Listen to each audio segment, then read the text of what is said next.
Good evening, ladies and gentlemen, and thank you so much for joining me on Spiritual Times with Philip Solomon. That is me, and I shall be here every Thursday for you. I hope you keep joining me. It would be the same without you. If we didn't have you, would it really? Fantastic. I've got to say straight away, I've been amazed by the response I've had from last week's show when we were talking about using art to work spiritually. And it seems a lot of you decided to have a go at that. And one or two of them have been brave enough to send me a few of their examples for me to have a look at on Messenger, Facebook Messenger. Very good, very good. It's a wonderful way to express yourself, art. There's no doubt about that. And I thoroughly enjoy it, and very much part of my work. And I'll be surprised if you didn't find it very beneficial as well. We're going to talk about something a little bit different, but following on from art, really. And that's about haunted objects, particularly haunted paintings. Now, I own an haunted painting, as many of you. I do apologise for scratching and feeling. It's very hot in this. I've only got a tiny little studio here, and because we've got the video lights on that we need to use, and it's very, very hot. So, if you have to forgive me if I haven't got anything that to be bothered about at all. So I do apologise for that anyway. And as I say, it's great to have you back. And this week we're going to talk about haunted paintings. Do they exist? Are they a reality?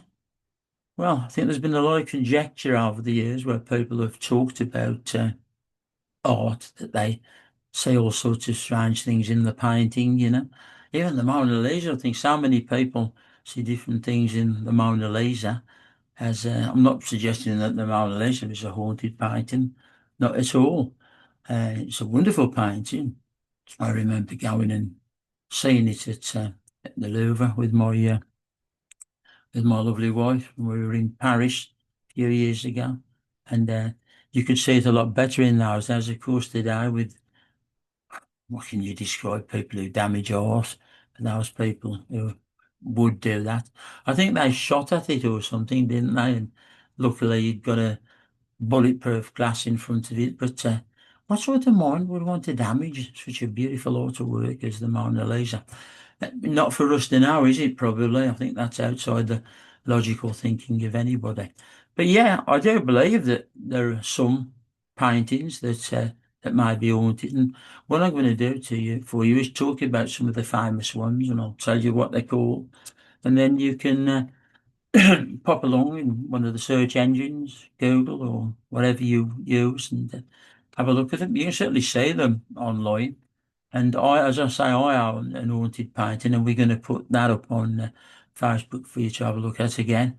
Always gets lots of interesting comments and opinions, and lots of people see different things in it. So it's always something to look at, and we will do that for you. But getting back to haunted paintings, I thought the best thing to do is give you an idea and let you be inspired yourself to think it out and come up what you do, whether you believe it. Maybe you have a painting at home that you have strange experiences with. If you have, and you certainly send me a picture of it on Messenger, we're very pleased to, Facebook Messenger, very pleased to have a look at that. But what can we say about them? Well, let's talk about some of the paintings that are famous haunted paintings. Let me say there are many, but we only have a little time to do these recordings every week for you, so we've got to keep it to a minimum. And but I'll tell you some of the more famous ones. Right, famous haunted paintings by human artists. Now that very comment that I'll make is interesting because now there's a lot of art, incredible incredible art being produced by artificial intelligence. I don't know whether I like that or not really, because it's not human, is it really? It's a computer that's doing it. And yet people would say to me, well, that's right, Philip, but it has to have human input into it to work. I'm not that good on artificial intelligence, I'll tell you really. I have a job to understand it. I've got a few people friends in the music industry who are not very happy about it. When Steve Marriott, I used to work for Decca, when I was a young lad. Small Faces, Steve Marriott were signed to Decca. very, could be very sharp lad really at times and unfriendly, but then just as quick be very, very friendly and kind. Perhaps we're all like that, artists, you know. Pardon me, I'll need to have a drink today. I promise you that's only pop, nothing else. I promise you. But right, some of the famous hauntings that you might like to have a look at then by human artists. Talking about artificial intelligence in a minute. Stories of cursed and haunted artwork have been shared for centuries and are to this day. There are some of the most famous examples that you might like to have a look at. Probably the most famous haunted painting of them all, and you've certainly ever heard of it if you've not taken the opportunity to see it, is a painting painted in oil paintings called The Anguished Man.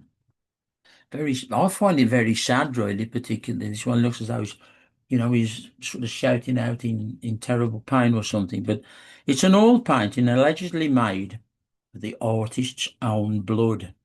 It's a bit spooky, it's a bit terrible, isn't it? He painted it with his own blood. I suppose he'd have to put different shades of oils into it, but by and large, he painted it with his own blood. Hmm, I don't know about that, really. Okay, anyway, it is certainly said to be one of the most haunted objects in the world. Reports include disembodied sounds and figures in the house where it's stored. So if you might own that painting, it's possible you might see figures coming out of it or have very unusual experiences. I don't know how you'd feel about that. Not quite sure who owns the Anguish Man. I know who owned it at one time, but I'm not going to comment on that because it's probably changed. I'm sure people must have seen it though, you know. You must have seen pictures of it. It's like as it says, a man in great anguish, you know.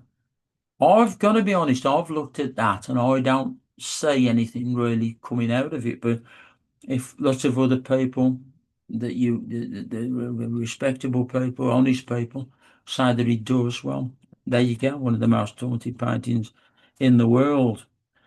The other one that is very interesting, really, and one that you ought to look into is called The Hands Resisting. The Hands Resisting. Now, that's a very interesting painting, that is. And that painting was done by Bill Stoner. He became famous, really, after being put up for sale on eBay. I think it was around 2000 or 2001, something like that. Not by Bill. I don't know what Bill was doing, I'm sure. Maybe they're not even with us anymore. But, or maybe he is, I don't know. But the sellers who got hold of this painting and were putting it up for sale, The Hands Resist, claimed that figures in the artwork moved at night and actually came out of the painting and left the frame. The boy in the painting is said to represent the artist as a child, and the figures in the doorways in the paintings represent other possible lives and people. But imagine that, having a painting and people, spirits or whatever, energy from the painting, actually leaving the painting and coming into the room. I don't think I'd be very keen on that. I don't think I'd fancy having the anguished man on my painting on a wall, and I definitely wouldn't want this one, The Hands Resisting, either. But what can you say? It's a very famous painting. And if you're interested in that sort of thing, certainly one that you ought to have a look at. You can see it on Google, things like that. We're lucky really today. I suppose a few years ago, the only way you could see that sort of thing was whichever museum it was in and whoever it was owned by. But today you just type in, Hands Resist Him and up it will come and then you can have a look. I've never heard of anybody having any experiences from seeing it and running pictures of it off, but I've not done that.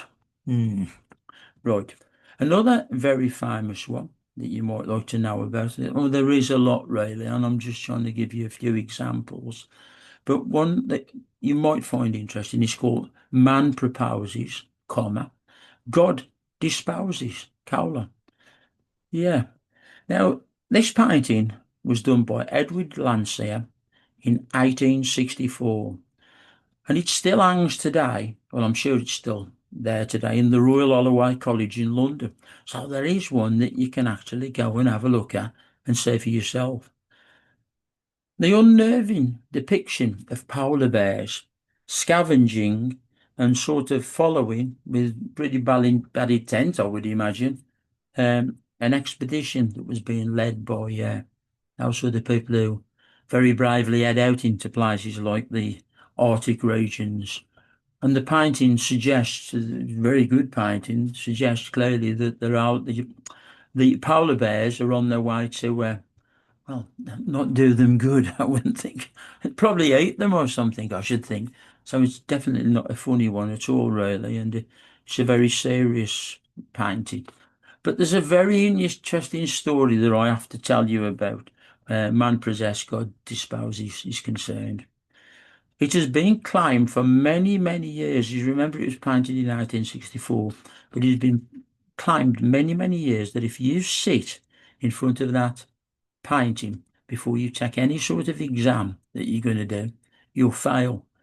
Now, I don't know whether this is fact or fiction, but it is well recorded. And a lot of people have claimed that they've gone along, looked at and then they've failed an important exam that they've got to take. What's the link to it? I have no idea. I can't imagine how that would link and what significance would be there. But it is supposed to be true. Maybe some young students who hadn't done the work really, and their parents were under giving them some pressure to make sure that they passed their exams.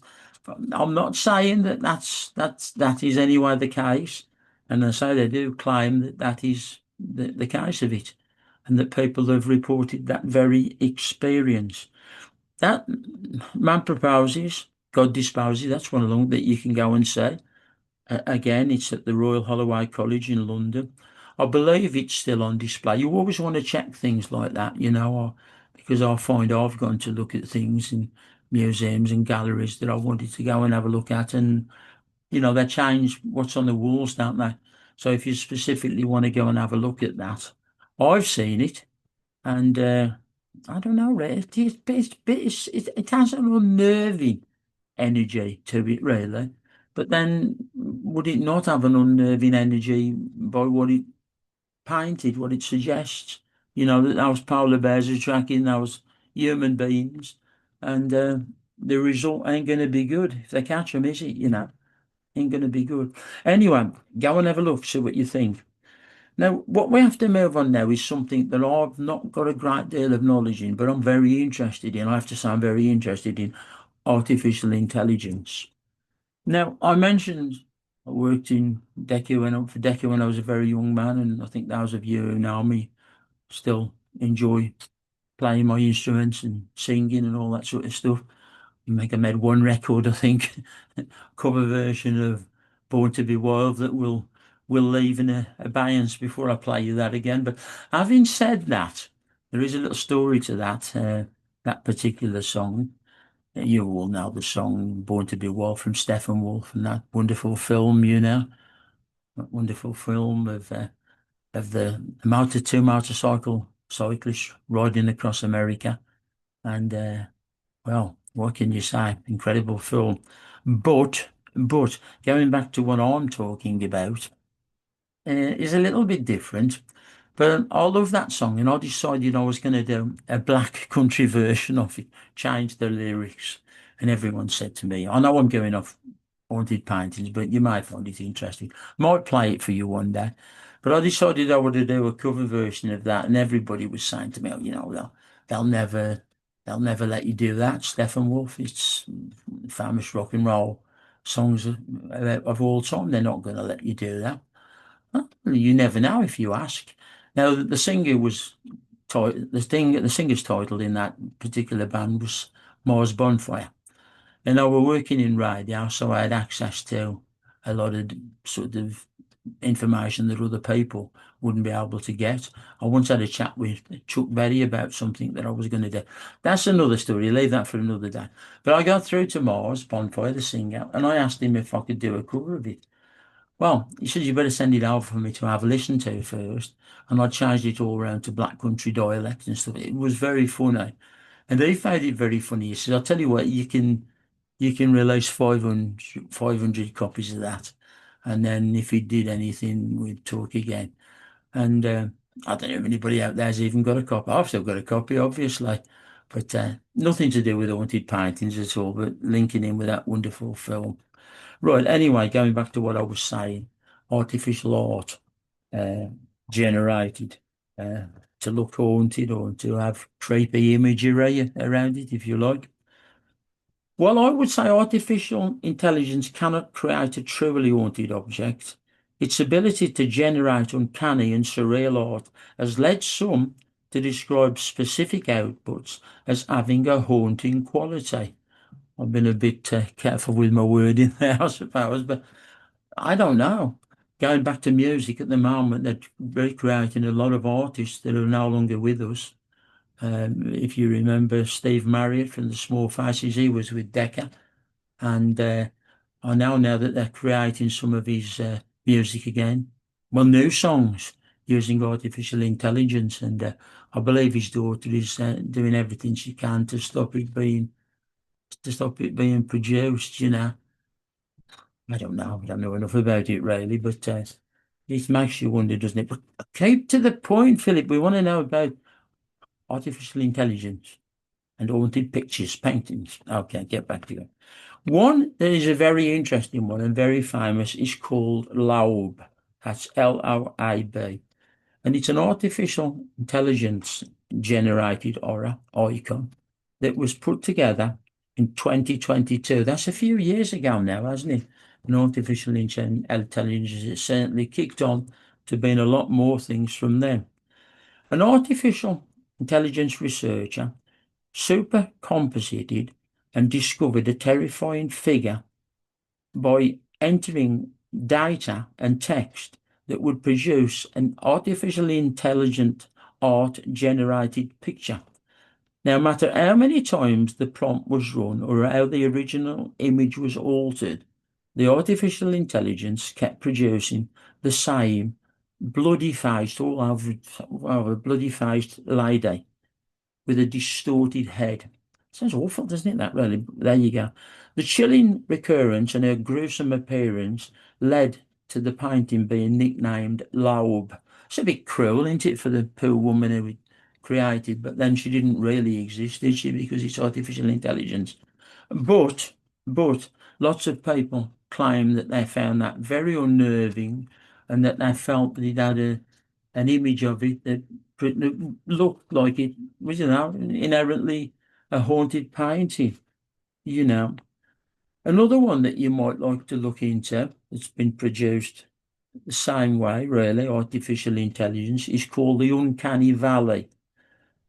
That was generated with image based on millions of data points. Now, I'm not an expert in this, but I don't really understand the underlying physical or logical concepts. But apparently, this can result in outputs that made an image that produced something that really did look like, well, what they called it, an artificial ghost picture, haunted picture, things of that nature. I don't know. Two artificial intelligence projects to create a demo of haunting all generated faces. This is again like the ones we've talked about that followed the cursor. The results were very unnerving of that particular production because the artificial intelligence's rendering felt both familiar and eerily off, unusual. Like a traditional portrait, it came out with a portrait, well, that almost seemed to come to life in a glitchy, very sinister way. I don't know if I would want to see any of those really. I imagine you have to, don't you, really? Because if you don't study it and have a look at it, then you wouldn't know, would you? I don't know. I suppose you've got your opinions on these things, and I've got mine, and we all look at things open-mindedly. I think that's the important thing to do. But my haunted painting, well, it's a very interesting story, the haunted painting that I own, and I've had it for many, many years. But the strange thing about this painting is that I didn't paint it, I promise you. Loads of people have said, you painted that, Philip. No, absolutely not. I'll tell you the story of my haunted painting that I own. My mother had a second-hand shop of sold everything from antiques to general used items and things of that nature. And I used to help sometimes, or especially on the antique side, I was very interested in them, and particularly paintings. Now, this particular painting that I'm talking about wasn't at my mum's shop. It was at a shop in Wolverhampton, and I've always lived in and around the Wolverhampton area. But it caught my eye. It was unusual. It was well. I'll show. I don't know whether you'll be able to see it on the video because of the flaming. Now it's flaming, isn't it? You might be able to see it there. That's my haunted clown, by the way. I'll tell you a bit about that in a minute. And the painting, you can just about feel like it's very liney, but you can see it. But I'll tell you what. I'll put a picture up on Facebook, and you can have a look at that if you want to, and see. Well, I'll leave. I'll put the owl comments, and I'll just put it up as it is because you see what you think then. But the story was I bought it, and it was a bit naughty really because my mother-in-law was going to buy that painting, and she told me about it, but she was umming and ahhing whether she wanted it or not. So I thought, well, I'll go and have a look at this. She thought it was rather unusual, and you can see basically what it looks like. It's a not amateurish, perhaps not completely professional, but it's like looks a bit like nobody knows where it's from, but it looks like a tower near to the sea, uh, clouds formation, a lot of rocks in the picture as well on the lower part.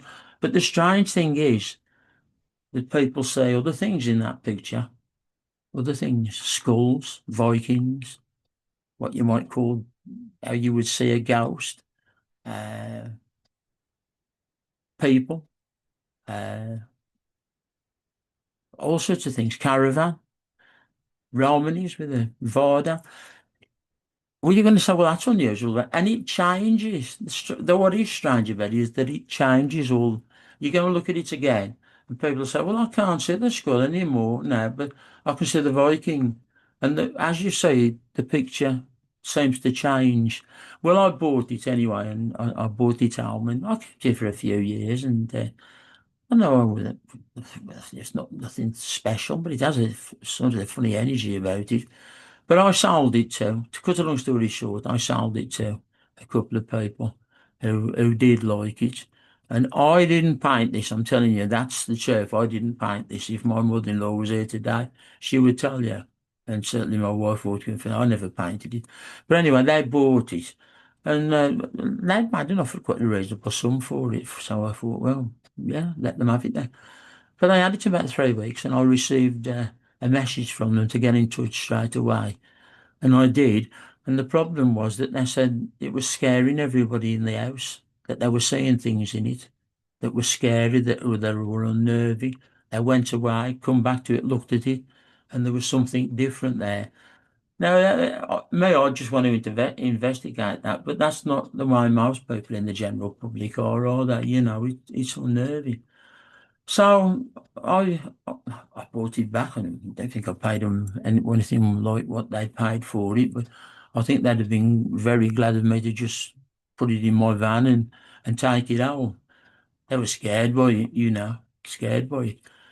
Anyway, we got it home, and again, what we used to do, you saw that picture of you're not going to see it very well. It doesn't come up very well on video, something like that. But we used to take it various events. It's the Robin 2 there, years ago, and oh, gosh, and been retired now. Not done anything really since COVID, really, and before. But we used to do shows there, do a demonstration of clairvoyance, and round about the Halloween time, I'd take along some haunted objects that I've got. I have quite a collection of things like that. Haunted painting would be the star of them all, I suppose. But you might have seen the clown in there. I have a clown with an arm missing and a foot missing, and people say they see all sorts of movement with that little fella that they find spooky. I've got loads of things really. I've got other clowns. I've got a doll. I've got a strange doll, a haunted doll, which people say they can see it move. Put it on the stage, but they would look at it and say it moved physically, you know. I have to say, one experience I used to have with that, I could never, it seemed to be never where I seemed to put those things away or put them in where I store that sort of thing. It would be somewhere else. Now, I'm not suggesting that the dog got up and walked across the room. I don't know. But people did say that it moved. But back to the painting. And we take them to those places and I'd tell them some of the stories I've been telling you. And they would, I'll tell you, I would uncover it and they'd have a look at the end of the show. And some people just thought it was nice. Other people thought it was really, really scary. And would come back after having a look at it and say, oh, the painting's changed. There's different things in it. And this is true what I'm telling you. Some people really liked it. Others fainted. People have been able to faint just by looking at it. Pass out, loads of strange experiences. Well, going away from those sort of events and what I did with those, with that oil painting, I sold it again, and some way or another, didn't hear any more of it. He said, and it left the country. It went out to somebody in New York or New Jersey, New York, I think, and they were having problems with it. So they'd looked into the history of it, and I suppose that might be on one of the sites or one of the papers or something had done a story about it or something. A lot of newspapers did stories about that and the TV as well. But they managed to track me down and ask me if I knew the history of it. And I said, well, no, not really, but I certainly know about it's haunted, the claims of it being haunted. And they were very, I won't say they were upset, but they said it was scary and they wanted to get shut of it. Would I buy it back? I said, well, it's going to cost a lot of money to come from America, isn't it? In those days as well. It's not so easy to send things, is it really? But anyway, they didn't like it and they found a way to get it back to me. One day I had a knock at the front door, the great huge parcel. And I don't think I need to tell you what was inside. It was my haunted painting which had come back to me. Now, I think when someone returns to you like that, really, I think to be cheerfully honest, it needs to stay with you, doesn't it? It needs to stay with you. I think that's what it's saying. And like I say, we used to take it onto all different sort of events, and people would find it a very interesting topic. And funny enough, coming back from America, I had another person who was interested in that sort of work. I think they've got a museum or something. Might have been in Buffalo. I'm not sure. Somewhere in America, and they made me a massive offer for it. I bet the people in America who sent it back to me would be disappointed by that. But I turned it down really because I just felt that that painting ought to stay with me. And one or two of my friends says, "You're crazy. We've offered that money and you're going to keep it." Well, I mean, I don't want to go off point, but I think a lot of people have a lot of misunderstanding about the works of mediums. We don't make much money. I write books as well. You don't make much money out of writing books. You might make, if you write a bestseller, you might make something out of it. But by and large, you don't make money out of that. Make a lot more money working as a carpenter or a plasterer or something of that nature.